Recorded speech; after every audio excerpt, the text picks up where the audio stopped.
Mr. Chairman, I have an amendment at the desk. Clerk will report the amendment. Amendment offered by Ms. Speier of California, page 21, line 2. After the dollar amount, insert reduced by $30,900,000. Page 59, line 20. After the dollar amount, insert increased by $30,935,000. Pursuant to House Resolution 641, the gentlelady from California and a member opposed. Each will control 5 minutes. The chair recognizes the gentlelady from California. Mr. Chairman, thank you.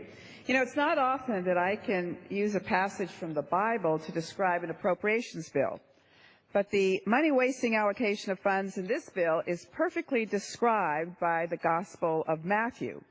It observes that, "For whoever hath, to him shall be given, and he shall have more abundance. But whosoever hath not, from him shall be taken away even that he hath." A sociologist termed this the Matthew effect, a term for why the rich get richer and the poor get poorer. That's pretty much what's going on here. Why on earth are we handing out money to fossil fuel companies?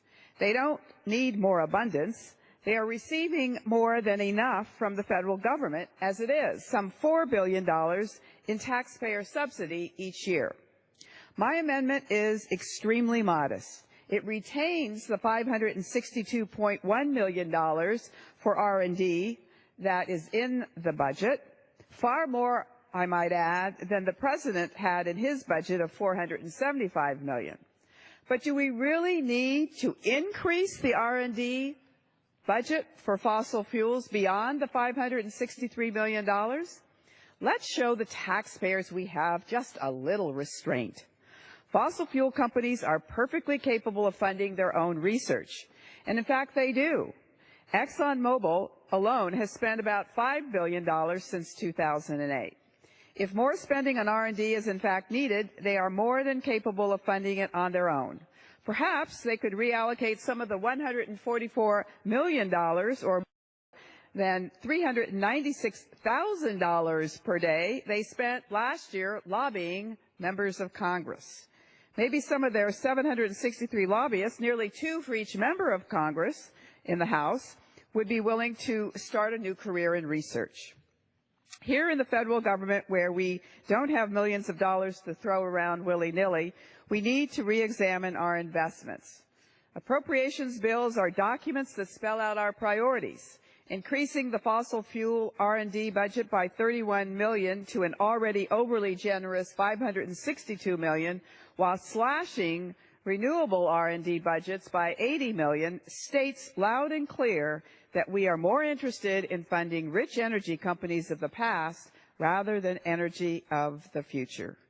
Again, this amendment is simple. It strikes $31 million in R&D from fossil fuels and commits it to deficit reduction and maintains the FY14 level of funding for this research.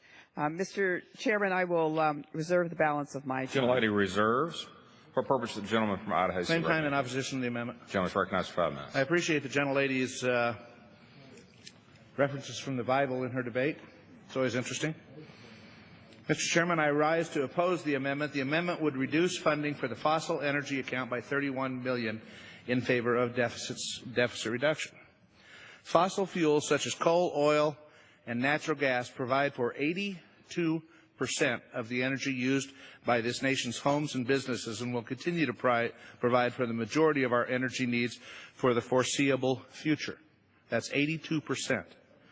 The bill rejects the administration's proposed reductions to fossil energy, particularly with drastic cuts to the coal program, which is reduced by 29% under the budget request, and instead funds at $593 million, $31 million above last year. With this additional funding, the Office of Fossil Energy will research how heat can be more efficiently be converted into electricity in a cross-cutting effort with the nuclear and solar energy programs, how water can be more efficiently used in water plants, and how coal can be used to produce electric power through fuel cells. This amendment would reduce funding for a program that ensures that we use our nation's fossil fuel resources as well and as cleanly as possible.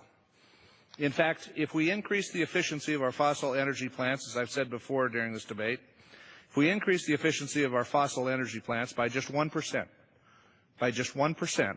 we could power an additional 2 million households without using a single additional pound of fuel from the ground.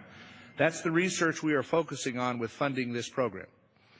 We all know that Americans' families and businesses have struggled with high energy prices, and the Fossil Energy Research Program holds the potential, once and for all, to prevent future high prices and substantially increase our energy security. Therefore, I must oppose this amendment and urge my colleagues to do the same.